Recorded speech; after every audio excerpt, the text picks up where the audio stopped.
Come on. So we have here a Braille Typewriter from 1904. It's very slim. It's only, let's say, 5 centimeters deep and about 40 centimeters wide.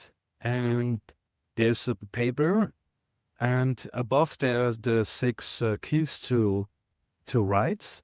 And the paper is just lying there flat, and there's the writing head, the embossing head to make the dots. And when you type, the writing head moves over the paper, and it's very slim and smart. And, I would like to have it. It works a bit not very likely, and I will push some of the keys to make some noise, how it sounds.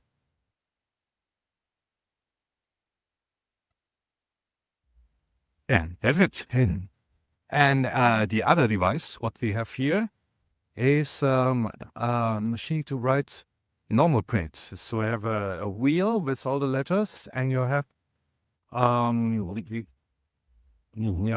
like a window that you can push aside, and it shows you what letter you will write.